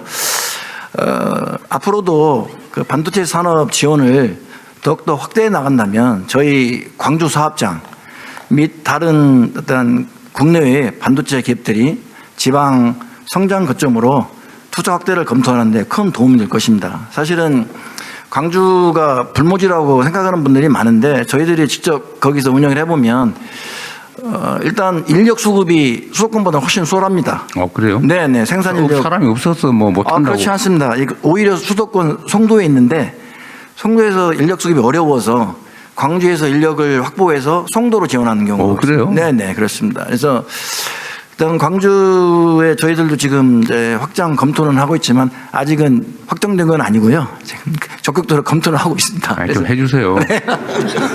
그래서 저희들이 이제 사실은 이전 첨단 패키징을 얘기하는데 원조가 광주 사업장입니다. 광주 사업장에서 첨단 패키징의 원조가 되고 사실은 이제 그 송도 사업장이 또 업그레이드된 겁니다. 그래서 앞으로도 그 광주 사업장에 확장할 수 있는 땅은 가지고 있기 때문에 정부에서 더욱더 그 지원을 높여주시면 미국 본사와 적극 협의해서 투자를 검토하도록 하겠습니다. 네, 감사합니다. 그 근처에 아주 싼 땅 많습니다. 땅은 가지고 있습니다. 제가 그 지방에 그 대규모 개발을 할 때 기업이 필요하면 기업들한테 토지 수용권을 부여해서 아예 대규모 개발 자체를 기업들이 할 수 있게 하는 것도 지금 검토하라고 해놨거든요. 뭐 그 정도 규모가 될지 모르겠는데 그것도 우리 참여하시는 분들 참고하십시오. 사실 저희들이 거기에서 한 1조 6,500억 불 정도 했었거든요. 2022년도에. 그거를 2배를 할 수 있는, 확장할 수 있는 땅은 가지고 있습니다. 사실은. 저희들이 한 13만 평 이상 가지고 있기 때문에 이제는 이제 비즈니스 관점을 봐서 비즈니스가 이제 성장되게 되면 저희들이 거기를 확대할 수 있는 기회가 주어질 겁니다. 그때 정부에서도 또 많이 지원해 주시면은 저희들이 또 그 투자 확대하는데 큰 도움이 될 것 같습니다. 정책시장이 써놨다가 잘 챙기십시오. 예, 지금 말씀하신 대로 우리 국내 기업들도 패키징이 이제 로직, 메모리 뭐 결합되고 되게 고도화되면서 단순한 일이 아니구나, 패키징이. 그래서 그쪽에 이제 부가가치가 높아지고 그래서 국내에서 그 부분을 더 키워야 되겠다는 생각이 많아서요. 여기 좋은 기업이 있어서 우리 여기 이 계획 안에 보면은 패키징 R&D 센터를 더 확대한다는 내용이 있습니다. 예, 팔로우 하겠습니다. 네, 다른 의견이 없으면 원래 예정된 진행 순서대로 되돌아가서 하십시오. 네, 열띤 토론 고맙습니다. 시간 관계상 대통령께서 여러 번 강조하셨던 반도체 생태계와 기술에 대한 이야기로 넘어가겠습니다. 첫 번째로 혹시 질문 토론 주실 분? 네. 예, 주성 엔지니어링 황철주입니다. 먼저 소 부장에 대해서 관심을 많이 가져주셔서 감사합니다.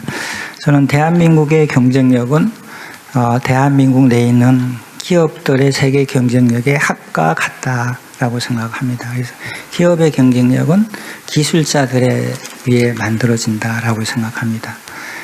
그런데도 불구하고 우리는 프로 운동 선수들을 육성하고 보호하고 관리하는 국가 시스템은 있는데 세계 1등 기술자를 육성하고 보호하고 관리하는 국가 제도는 없다라고 생각을 합니다. 지식은 공유의 철학이 있고 기술은 차별화의 철학이 있습니다.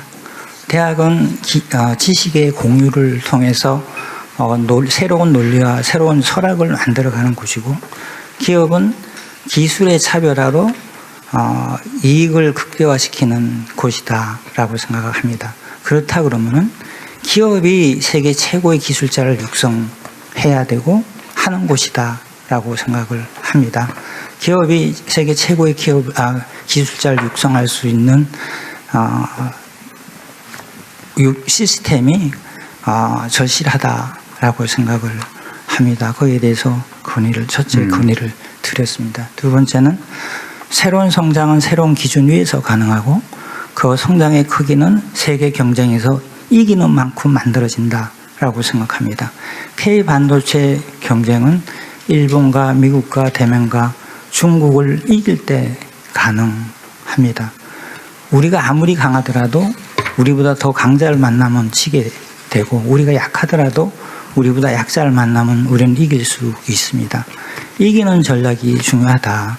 K-반도체가 전략 지속 가능하게 확실히 이길 수 있으려고 그러면 지금 미국이나 일본이나 대만이나 중국이 투자한 전략 물자를 무용 지분으로 만들 수 있을 때 가능하다라고 생각을 합니다.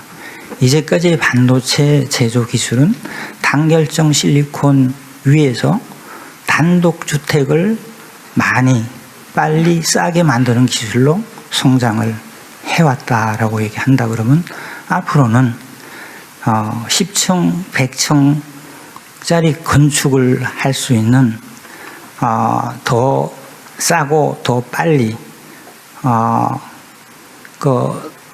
만들 수 있는 3-5 모티리얼을 통해서 400도 이하에서 하부 기판에 관계 없이 더 싸고 더 빨리 만들 수 있는 새로운 생태계가 만들어질 때 대한민국이 확실한 1등 반도체 국가가 될 수 있다라고 생각합니다. 이 3-5, 3-6 반도체 기술은 반도체뿐만 아니라 디스플레이, 미래 디스플레이나 미래 태양광 발전에서도 세계 1등을 할 수 있는 핵심 기술이다라고 생각을 확신합니다. 그래서 이 기술이 상용화될 수 있도록 국가 시스템이 좀 구축됐으면 하는 바람으로 건의를 드렸습니다. 이상입니다. 감사합니다. 네, 몇 분 말씀 좀 더 들어보고 한꺼번에 얘기하시죠. 네. 네, 안녕하십니까. 저는 AI4 자동차만 하고 있는 텔레칩스 대표이사 이장규입니다. 텔레칩스는 20년 이상 그 자동차 쪽 반도체만 해오고 있고 국내에서 유일하게 국산화 반도체를 통해서 자동차 차량용 반도체를 국산화했는데요.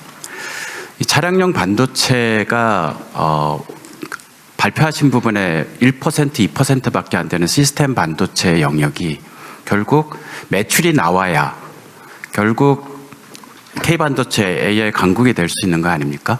그런데 우리가 가고 있는 이 시스템 반도체가 AI를 만드는데 자동차 반도체에 있어서 굉장히 중요한 한 축인데 자동차 반도체는 하나의 칩으로 자동차 전체를 커버를 하지 못해요. 그게 무슨 얘기냐면 AI 고성능 차량부터 아반떼까지 저성능의 그 저사양의 차량까지 다 있는데 지금의 AI 반도체 자율주행을 하고 ADAS를 하는 반도체는 고성능 차량에만 쓰이고 있어요. 근데 고성능 차량에 쓰이는 자율주행 ADAS 같은 그 기능이 그것만 있느냐? 그게 아니라 여러분이 보시는 차량에서 보시는 전 모든 디스플레이, 소리를 듣는 오디오 시스템 이거와 어우러져서 만들어지고 있습니다. 그러니까 차량용 반도체를 사용하는 그 현대자동차 같은 회사는 자율주행만 있다고 그 반도체를 쓰질 않아요. 자율주행 다른 기능이 다 합쳐지고 요 칩이 아니라 똑같은 소프트웨어를 그 밑에 스펙을 좀 빼서 그 밑에 스펙을 더 빼고 그 밑에 하는 스케일러빌리티를 가져야지 반도체를 쓸 수가 있는 거예요. 우리 그 단추가 전부 다 이렇게 일렬로 있을 때 오렌지색 단추를 달고 있는데 맨 위에만 파란색 단추를 달 수는 없잖아요. 그래서 저희는 지금 현재 그 밑에 한 3단계 정도의 단추를 파란 거로 바꾸고 있었어요. 옛날에는 한 8개 정도를 달았었습니다. 근데 AI 고성능 시대가 오면서 그러한 부분들이 이제 점점 줄어들고 있는데 결국 그러한 것들을 할 수 있는 회사가 글로벌 퀄컴과 같은 글로벌 회사입니다. 그 회사는 전체 라인업을 갖고 있어요. 그렇기 때문에 지금 현대자동차에서도 무섭게 그 속도가 확장되고 있고 자율주행 칩부터 밑으로 계속 내려와서 저희 같은 회사가 포션이 줄어들어요. 저희가 한 80% 정도 했다가 한 내년에 20% 언더로 줄어들 것 같습니다. 국산화가. 그래서 저희도 지금 AI 반도체에 대한 거를 만들어서 치고 올라가는 작업을 하고 있고 전체적인 그 풀 라인업을 갖추는 작업을 하고 있는데 이게 이제 저희만 해서 참 되기가 힘들어요. 왜냐하면 정부에서도 많이 도와주시지만 이 수요 기업과 같이 얘기를 해서 전체 솔루션을 같이 팹리스와 시스템 반도체 회사와 정부가 만드는 어떤 그러한 지원 정책과 그다음에 현대자동차 같은 자동차 회사가 필요로 하는 것들을 하나로 모아야 되는데 그러한 부분들이 조금 이렇게 각자 만들어지는 듯한 느낌이 있거든요. 그래서 그러한 전체에 대한 수요를 자동차 회사와 같이 얘기할 수 있고 그러한 부분들을 풀 라인업에 대한 정책을 같이 지원해주는 중장기 정책으로서 만든다면 현대자동차 다시 80% 이상 우리가 다시 되찾아올 수 있지 않을까라는 생각이 들고 그걸 통해서 해외 글로벌 자동차 회사로 나가는 거는 단계에 있어서 원활한 순서가 될 것 같습니다. 네. 아마 시간이 좀 경과가 돼서 진행 주최 측이 좀 당황할 것 같긴 한데 말씀하실 부분을 요약해서 말씀하실 부분을 마저 하고 이 정부 부처나 대통령실에 조금 의견 내고 하도록 하겠습니다. 네, 괜찮으시다면 가급적이면 간략하게 네. 말씀하실 분 하시라고 하십시오. 네, 말씀 주시기 바랍니다. DB하이텍 대표이사 조기석입니다. 아까 두 번째 세션에서 말씀드리려고 했었는데 넘어가서 지금 말씀 좀 드리겠습니다. 꼭 필요할 것 같습니다. 우선 8인치 전력 반도체 캐파 확대 및 차세대 식 및 겐 양산체제 구축이 필요하다는 말씀입니다. DB하이텍이 세계적으로 기술을 선도하고 있는 고전압 전력 반도체 BCD가 자동차뿐만 아니라 데이터 센터 등 AI 인프라 구축의 핵심 부품으로서 채택이 급증하고 있으며 원활한 수요 대응을 위해 캐파 확대를 계획하고 있습니다. 아울러 국가 안보 차원에서 국방 반도체 개발도 매우 중요한데 이는 정부에서도 관심이 많은 차세대 전력 반도체인 십 및 겐 등 화합물 반도체가 핵심입니다. DB하이텍은 식겐 화합물 반도체도 1,200억 원을 투자해 개발하고 있으며 26년 말 개발 완료 예정으로 양산체제 준비가 시급합니다. 이에 식겐의 화합물 반도체는 범정부 차원의 적극적인 지원이 필요합니다. 이에 따라 DB하이텍은 향후 5년간 클린룸 시설 확장과 고전력 반도체 BCD 캐파 확대, SiC 겐 양산체제 구축을 위해 1조 5천억 원 규모의 투자를 계획하고 있습니다. 정부가 150조 원 국민 성장 펀드를 조성하여 생산적 영역으로 전환한다는 얘기를 들었으며 이에 DB하이텍 투자를 위한 양질의 정책 금융 지원을 기대합니다. 또한 클린룸 시설 확장을 위해서는 폐수 처리장 인허가 승인이 시급하며 이를 위해서는 추가 용수 1만 톤 확보가 필요하므로 정부에서 적극적으로 검토하시어 조속히 해결해 주셨으면 좋겠습니다. 다음은 정부 주도 12인치 레가시 상생 파운드리 필요에 대해 말씀드리겠습니다. 국내 팹리스는 파운드리 기반 부족으로 대만, 중국 등의 해외 파운드리로 내몰리고 있고 세계 시장 점유율도 1% 수준에 불과한 실정입니다. 특히 12인치의 경우 팹을 지원할 수 있는 곳은 삼성이 유일하지만 미세 선단 공정에 주력하고 있어 국내 팹리스들이 다양한 요구를 수용할 수 있는 40나노 이상의 성숙 공정 팹이 부족한 상황입니다. 대만, 중국, 일본처럼 국내에서도 두세 개의 선단 및 성숙 공정 파운드리 팹을 함께 육성할 필요가 있습니다. 다만 12인치 레가시 상생 파운드리는 대규모 투자와 장기 회임성 사업 특성상 민간 기업 주도의 자금 조달 및 수익성 확보가 불가능합니다. 이에 정부 주도의 조인트벤처 설립 및 적극적인 투자 지원이 절실합니다. 네, 고맙습니다. 시간 관계상 제가 말씀은 여기까지만 다른 기회를 드려도 괜찮을까요? 마저 가급적 요약해서 다 알아들을 수 있는 분들이시니까 요약해서 결론적으로 핵심만 간단하게 말씀하십시오. 하시고 우리 준비는 나중에 좀 이따가 마저 하고. 아까 손 들었던 분들 계시던데? 네, 말씀하십시오. 가급적이면 좀 요약해서. 네. 짧게 하겠습니다. 네. 저는 ASML 코리아 짧게 안녕하십니까? 저는 ASML 코리아 대표이사 최한종입니다. 짧게 말씀드리겠습니다. 저희는 7나노미터 이하 첨단 반도체 제조에 필요한 EUV 노광 장비를 공급하고 있습니다.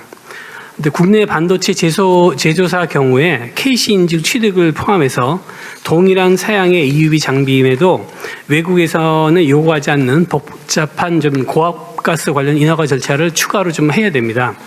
예를 들어서 미국이나 대만, EU 같은 곳에서는 국제 표준에 따른 검사를 자체적으로 진행한 후에 설치 가동이 가능하지만 국내 사업장에 설치할 경우에는 국내 법령에 따라서 서류 검사, 중간 검사, 완성 검사 등이 신규 설비뿐만 아니라 업그레이드를 한다든지 아니면 장비를 이동할 시에도 적용이 되기 때문에 이런 좀 시간적인 그 제약이 좀 많습니다. 그래서 현재 그 본건에 대해서 산업부하고 관계기관이 개선 관련해서 협의를 진행을 시작한 거로 이제 알고는 있습니다. 근데 저희가 이제 장비를 만들다 보면은 이때까지 국내 관련 법규에 없었던 그 새로운 어떤 형태의 그런 게 있기 때문에 아마 이런 한국적인 추가적인 인증이라든지 그런 규제가 좀 있는 것 같습니다. 아시겠지만은 반도체는 이제 국내 경쟁이 아니라 전 세계적으로 그 무한 경쟁을 하기 때문에 한국 그 반도체 제조사들이 해외 경쟁사하고 보다 대등한 조건에서 경쟁할 수 있는 어떤 규제를 좀 완화하는 환경을 만들어 주시면 대단히 감사하겠습니다. 네. 또. 네. 네, 안녕하십니까. 전 통진세미캠의 이준혁입니다. 아까 대통령님께서 제1리스크 언급해 주셨는데 저희가 그때 포토레지스트 국산화한 업체입니다. 그때 경기도에서 신속히 통과시켜 주셔서 감사드립니다. 저희가 간략하게 말씀드리겠습니다. 이제 중국이랑 그런데 이제 저희가 경쟁을 하다 보면은 중국에서는 이제 국산화 정책이 굉장히 강력합니다. 뭐 보조금을 30%씩 주고 또 고객 소비하는 그 고객사에서도 또 그거에 대한 인센티브를 받고 그래서 그런 식으로 하기 때문에 아까 여기 나우란가 그런 회사가 순식간에 몇 년 만에 세계 6위까지 올라오고 그러는데 저희 나라는 그렇게까지는 할 수 없다고 치더라도 지금 이제 트리니티 팹이 된다고 그래도 거기가 패스가 돼갖고 그런 재료들이나 장비들이 쓰게 될 때는 아마 고객사에서 상당히 시간이 걸릴 겁니다. 그래서 그런 부분들, 새로운 장비나 새로운 소재를, 새로운 그 기술 가지고 한 것들은 어떻게 보면은 R&D 측면에서 고객사에서 쓰면은 그거를 R&D 경비 처리를 할 수 있는 텍스 감면 정책 같은 거를 해갖고 또 그거를 책임지고 쓰는 그 연구원들이 그거에 대해서 혹시 실패가 되더라도 문제가 생기더라도 그 책임을 면책하는 그런 식으로 정책을 좀 유도를 하면은 국산화율 제고에 굉장히 도움이 되지 않을까 그렇게 생각합니다. 감사합니다. 네, 고맙습니다. 동진 세미캠은 그때 국산화하면서 어떻게 회사의 매출이나 아니면 순위는 많이 올라갔어요? 저희 많이 도움이 됐고요. 그때 허락해 주신 공장 산업단지가 신속히 통과가 됐고요. 그 공장에서 지금 EUV 생산해가지고 공급하고 있습니다. 그러니까 세계 경쟁 순위가 좀 많이 나아졌다든지 그런 건. 근데 그 EUV 자체가 별로예요. 마켓 쉐어가 그렇게 크지 않습니다. 아주 어려운 거라서 단계 올라가고 있습니다. 네, 또. 네. SK 실트론 대표이사 정광진입니다. 전 짧게 아까 두 번째 세션을 말씀을 못 드려서 잠깐 드리겠습니다. 네, 정말 짧게 부탁드리겠습니다. 고맙습니다. 저희가 지금 경북 구미에서 사업을 하고 있고 오늘 화두가 된 이제 소부장, 그 다음에 그 남부벨트의 어떻게 앵커 기업으로 현재 운영이 되고 있습니다. 그래서 저희도 이 기회를 잡기 위해서 22년부터 한 2조 5천억 정도 투자를 지금 진행하고 있고 내년부터는 본격 양산을 하게 돼 있습니다. 그래서 사람과 장비, 소재 이런 것들이 많이 필요한데 아까 대통령님 말씀하신 것처럼 저희도 인력은 사실은 회사가 커지고 발전하다 보니까 유치하는 데 큰 어려움은 많지는 않습니다. 아직까지. 다만 저희도 디바이스 회사 아니지만 저희도 소재, 부품, 장비들을 또 외국에 의존하는 게 많기 때문에 그런 부분들도 관심을 가지고 계속 지원을 해 주십사 부탁을 드리도록 하겠습니다. 구미에 있다고요, 공장? 예, 경북 구미에 있습니다.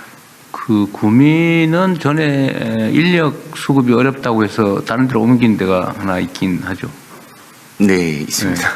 근데 실제 현재는 어떻습니까? 지금 저희가 43년 정도 업력이 됐는데 사실 회사가 크기 전에는 어려웠었는데 저희가 한 2조 이상 매출을 하고 어느 정도 안정적인 사업을 하고 있습니다. 저희 회사가 만드는 게 요 웨이퍼입니다. 앞에 있는. 그러다 보니까 여러 국내에 있는 우수 대학에서 나오는 학생들 사람들도 구민으로 취업을 한다. 구민으로 왔고 또 저희 서울 쪽에 한 200명 근무를 하고 있기 때문에 필요시에는 서울에서 근무를 하고 있고 구미에서 자체적으로 성장한 인재들이 뭐 많이 오기도 하나요? 예, 그래서 저희가 산학도 같이 연계해서 구미, 대구, 경상도 지역에 부산까지 포함해서 인력들 유치를 주기적으로 하고 있습니다. 일정 규모가 되면 되고 좀 지명도도 있고 회사의 전망도 있고 하면 지방에서도 인재를 수급하는데 큰 문제가 없나 보군요. 수도권보다는 덜하지만 저희가 운영할 때 큰 무리 없이 운영이 되고 장애가 될 정도는 아니다. 예, 그렇습니다. 희망적이네요. 저기 아까 암코는 좀 어때요? 광주에 아까 더 구하기 쉽다고 하는 게 좀 이해가 안 되긴 하던데. 네, 사실은 이제 광주에는 산업단지가 많지 않기 때문에 오히려요. 그다음에 이제 생산의 인력들 확보하는 데는 오히려 용이합니다. 대신에 이제 고급 인력들 같은 경우는 저희들은 이제 그 글로벌 기업이다 보니까 현재 8개 나라에 한 20여 개 공장을 가지고 있거든요. 실은 미국에도 이제 그라운드 브레이킹을 10월 6일 날 했고요. 그래서 사실은 이제 그 고급 인력들은 이제 글로벌 관점에서 또 수도권에서 또 같이 그 지방하고 믹스해가지고 우리가 운영하고 있고요. 네. 생산 인력 확보는 오히려 더 낫습니다, 광주가. 네. 또 뭐 아까 시간이 참 야속합니다. 괜찮아요. 네, 말씀하실 분 있으면 하십시오. 그래도 여기까지 오셨는데. 여성 우리 그 참가자들은 또 발언 안 하시네요. 좀 발언을 하시죠. 서너 분 제가 안 하시는 거 보니까 하십시오. 예, 좋은 기회인데. 네, 안녕하십니까. 저는 서울시립대학교 박아영입니다. 저는 이제 많이 기술이나 공급망 인프라에 대해서 말씀해 주셔서 저는 이제 학교에서 학생을 가르치는 입장에서 인재 양성에 대해서 좀 간단하게 말씀드리겠습니다. 일단 인재를 좀 저희가 육성하고 유입하기 위해서는 이렇게 전폭적인 지원과 매력적인 그 보상이 좀 필요한 것 같습니다. 그래서 뭐 다양한 이제 장학 프로그램이나 펠로우십 같은 것들을 많이 해주시고 있는데요. 또 교육을 하는 입장에서는 이렇게 실제 산업계에서 사용되는 그러한 기술들을 학생들이 경험해 볼 수 있는 그러한 기회들이 좀 필요한 것 같습니다. 그래서 저는 이제 바로 활용 가능한 실습 인프라를 저희 학생들에게 좀 제공을 해주시면 그런 기술을 바탕으로 이제 산업계에서 바로 좀 활약할 수 있는 인재들을 육성하는 데 큰 도움이 될 것 같고요. 또 아까 말씀해 주신 트리니티 팹을 통해서 뭐 소부장에 대한 그러한 가능성이나 테스트도 하시지만 또 인력들을 함께 양성할 수 있는 기회가 되면 좋겠습니다. 이상입니다. 네. 저기 정부 측 얘기 있으면 좀 하시고요. 예. 네, 김하영 교수님 그 산업계 기술 경험 관련해서 보니까 학교는 산업계에서는 지금 현재 창고에 가 있는 것들도 훨씬 업데이트된 거여 가지고 그렇게 지금 하고 있습니다. 그렇게 준비해서 바로 활용할 수 있도록 하겠습니다. ASML 코리아 부분 관련해서는 그 보니까 산업부 이야기라 해서 제가 좀 부끄러웠습니다. 그게 왜냐하면 저희 부에서 몇 가지 안전 관련된 규제들이 몇 개 있고 규제들이 있어서 그럼 바로 저희들이 조치를 하도록 하겠습니다. 그건 저희들이 보기에도 산업부에서 반도체 한다고 하면서 규제 가지고 있어서 좀 일반 규제에 어쨌든 고학과서를 쓰니까 형식적으로는 다 해당이 된다 그런 네, 그 내용도 있고 제가 보기에도 좀 불필요한 규제인데 있는 게 있어서 그건 조치를 하도록 하겠습니다. 실트론 관련해서 웨이퍼 관련 내용은 소부장 지원 내용은 뭐 실트론이 웨이퍼를 만드는 뭐 글로벌 기업이기 때문에 실트론 없이 우리나라 산업이 안 된다는 것도 알고 있기 때문에 그렇게 해 나가겠습니다.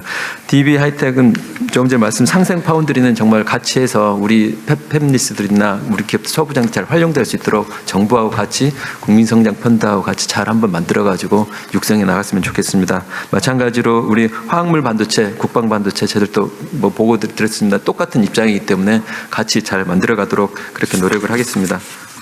네, 저 금융위에서도 한번 말씀드리겠습니다. 아까 DB 하이텍 그 투자할 때 지원이 필요하다고 말씀하셨고요. 삼성이랑 또 SK도 대규모 투자가 필요하다고 말씀하셨는데 아까 우리 산업부 장관 말씀하신 대로 반도체 전쟁에서 승리하자. 저는 앞다는 기술 전쟁이지만 후다는 투자 전쟁이라고 생각합니다. 그래서 저희들이 만든 게 국민성장 펀드입니다. 특히 반도체같이 미래 첨단 산업은 초거대 규모의 투자가 필요하고 장기간 또 기다려줘야 되고 그러니까 모금 자본, 인내 자본, 장기 자본이 필요해서 국민성장 펀드 150조 원 조성했고요. 민간도 기업도 감당하기 힘들지만 민간 금융도 감당하기 힘듭니다. 그래서 정부가 공공 부분이 먼저 들어가서 위험을 안아주고 밑바탕을 깔아주고 그럼 결국 민간도 자발적으로 들어오고 그래서 저희들이 150조 원 조성을 했고요. 오늘이 마침 그 공식적으로 출범한 첫째 날입니다. 저희들이 지금 계속해서 공식 출범과 무관하게 계속해서 수요 조사를 받아서 산업체로부터 지금 굉장히 많은 걸 받아놨거든요. 그러니까 이런 부분들 말씀하신 취지가 저희들 국민성장펀드 그거랑 동일하기 때문에 적극적으로 검토해서 금융이 단순히 돈의 중개자가 아니라 혁신의 동반자가 되도록 하겠습니다. 지금 제가 제일 곤혹스러운 게 지금 조금 전에 텔레칩스 이장규 대표님이 하셨던 부분이 제가 지금 텔레칩스 다녀오기도 했었습니다. 우리 이 대표님도 알고 그 고민의 와중에 현대자동차가 가지고 있는 고민이 있고 텔레칩처럼 차량용 반도체를 만든 고민이 있습니다. 이렇게 하는데 그 부분이 제가 지금도 숙제라고 생각을 하고 말씀하셨다시피 그 수요를 위해서 저희가 대학교에 필요한 그 자동차용 반도체는 저희가 공급하는 걸 만들었는데 그걸 하기 위해서 저희가 맥스 얼라이언스를 만들고 텔레칩스가 어떻게 되느냐가 지금 제조 AX 자동차 분야의 핵심 중에 하나입니다. 그렇게 한번 같이 해서 한번 만들어내도록 그렇게 노력을 하겠습니다. 한번 계속 좀 대통령님께서 관심 가져주시고. 나 원래 관심 많아요. 특히 우리 방법만 잘 찾으십시오. 네. 현대자동차 우리 회장님 보시면 한번 저런 분야에 좀 관심을 가질 수 있도록 특별히 이야기도 한번 해주시면 감사하겠습니다. 현대차 측의 협조가 필요한 거예요? 현대차의 절대적인 협조가 필요합니다. 자신 없는데. 아니 그게 무조건이 아니라 그걸 현대차가 필요하게끔 왜냐하면 퀄컴에 일방적으로 했을 경우에는 다변화시킬 이슈는 분명히 있는데 현대차는 그 품질이라든지 성능에 대해서 약간 주저하는 부분이 있어서 그런 부분들을 정부가 도와가지고 업그레이드하게 만들고 하면은 가능성은 분명히 있고. 그러니까 그래서 그 부분과 관련해서는 제가 자주 말씀드리는데 정부가 재정으로 우리가 지원을 하거나 돈을 빌려주거나 투자를 하거나 이걸 하잖아요. 근데 이걸 하이브리드로 믹스할 수도 있거든요. 그래서 제가 얘기를 하는 게 개발 지원을 할 때 기술 개발 지원만 하느냐 아니면 정식 제대로 된 제품을 사느냐 그 중간이 없더라. 그러니까 사서 버리는 절반의 확률로 지원도 아니고 구매도 아니고 그 중간쯤 시험적 구매. 해서 절반은 날리고 절반을 쓴다면 지원 효과가 있잖아요. 사실은 업계에서 바라는 건 그런 거 아닙니까? 그래서 정부에 납품을 했더니 좀 훌륭하게 잘 쓰고 있다. 절대 버린 일 없게 만들 거고요. 그러니까 그중에 혹시라도 한 10% 버리지 않을까 하는 걱정 때문에 공무원들은 문책당할까 봐. 예, 가장 중요한 거는 이제 우리가 가고자 하는 부분들이 같이 성장할 수 있는 부분들의 분위기만 만들어도 될 것 같습니다. 지금 제가 과장해서 표현한 거 어쨌든 그런 중간 유형도 있다. 그러니까 구매나 뭐 혁신 제품 구매, 또 시험적인 구매 이런 것들은 저희가 많이 확대할 계획이고요. 이미 저희가 계획하고 있고 또 한 가지는 금융 분야에 있어서 저는 똑같다고 생각하는데 이것도 역시 지원을 하거나 투자를 하거나 둘 중에 하나잖아요. 빌려주거나 중간 형태도 있을 수 있다. 그래서 제가 경기도에서 복지정책하고 금융정책밖에 없는데 복지적 금융정책을 하면 안 되냐. 그 중간쯤 되는 사람한테는 한 30% 손해볼 생각하고 지원을 했는데 갚을 사람은 갚고 못 갚을 사람은 못 갚아 계속 처리하면 훨씬 효율적이잖아요. 근데 그런 걸 하면 이제 언론이나 이런 데서 또는 반대 측에서 왜 손해봤냐. 이런 식으로 막 공격을 하는 그 공격을 피하기 위해서 중간 형태를 아예 안 해버리는 거거든요. 그러니까 그 중간이 좀 공동화되잖아요. 그래서 금융 분야도 이런 비난이나 비판은 사실은 좀 견뎌낼 수도 있는 거니까. 예를 들면 공공 부분이 손실을 선부담하고 또 민간 분야는 이익률 예를 들면 이익 배당률 비율을 더 올려준다든지 이런 식으로 해가지고 민간 투자자들이 좀 더 안심하고 안전하게 투자할 수 있는 환경을 만들면 우리가 뭐 150조 원을 재원을 못 만들어서 걱정하는 그런 일들을 확 줄일 수 있을 것 같거든요. 좀 더 그냥 혁신적으로. 그러니까 뭐 반대 진영의 공격이나 뭐 비난을 위한 비난 부분 감수를 하고 성과를 내는 게 중요하니까요.